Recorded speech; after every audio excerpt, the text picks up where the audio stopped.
সবসময় তো মনে করেন আমরা মাছ মাংস এটা ওটা রান্না করি, শাক তো তেমন একটা রান্না করা হয় না। তা আমি ভাবলাম যে আজকে আপনাদের সাথে শেয়ার করি শাক রান্না। তো আমি আজকে এই শাক কী দিয়ে রান্না করেছি আর কীভাবে রান্না করেছি আপনাদের সাথে শেয়ার করব। হ্যালো এভরিওয়ান, আসসালামু আলাইকুম। সবাই কেমন আছেন? নিশ্চয়ই ভালো আছেন। আমি আপনাদের দয়ায় খুবই ভালো আছি, আলহামদুলিল্লাহ। আজকে আমি আপনাদের সাথে শাক রান্না শেয়ার করব। এখানে কিন্তু এক ধরনের শাক নেই, 3 ধরনের শাক আমি রান্না করেছি। ডাঁটা শাক আছে এবং একটা কি শাক আমি জানি না, দুটো এই আমেরিকার একটা শাক। ওই শাকটা এতটা টেস্ট, মানে বিশ্বাস করুন। আর এটা বাংলাদেশে আছে কি না এই শাকটা আমি জানি না। আসলে কোটার সময় আপনাদেরকে দেখানো উচিত ছিল যে শাকটা কী ছিল। কোনো এক সময় যদি আমি ফিরে আবার রান্না করি আপনাদের আমি কি বলবো এবং দেখাবো।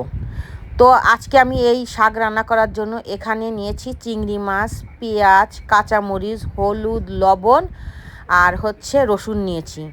এখন এই 3 শাক আমি ভালো করে কুটে নিয়েছি। আসলে কোটার সময় যে শাকগুলো আমি এখানে ইউজ করেছি আপনাদেরকে দেখানো অবশ্যই উচিত ছিল, কিন্তু আমি তো কেটে ফেলছি। এই যে এই শাকটা আর ডাঁটা শাক, আর একটা কী শাক যেন আমি জানি না এটা বাংলাদেশে হয় কি না, কিন্তু এই শাকটা এতটা মজার। আমি আগে একদিন রান্না করে খেয়েছি, তাই সত্যি বলতে কি যেটা আমার কাছে খুব টেস্ট লাগে আমি রান্না করলে সেটাই আপনাদের সাথে আমি শেয়ার করি। তো একদিন রান্না করে খেয়েছি এই ভেবে যে আমার কাছে এত মজা লেগেছে, তা আপনাদের সাথে শেয়ার করি, আপনাকেও ভালো লাগতে পারে এজন্য।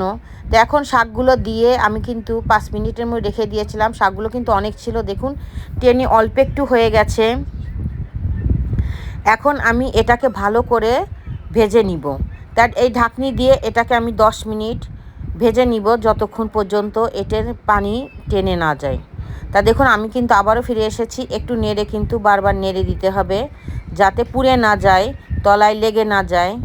এখানে আমি চিংড়ি মাছগুলো কেটে নিয়েছি ছোট ছোট করে। এটা কিন্তু আমি খোসা ফেলাইনি, আপনি চাইলে খোসা ফেলিয়ে নিতে পারবেন। তো এখন আমার কিন্তু দেখুন হয়ে গেছে। এখন আমি এটাকে নেড়ে দিব। নেড়ে দেওয়ার পরে এখানে আমি সামান্য পরিমাণের সরিষার তেল ইউজ করব, এই কারণে যে এইখানে আমি সরিষার তেল দিলে এত সুন্দর একটা ফ্লেভার আসবে।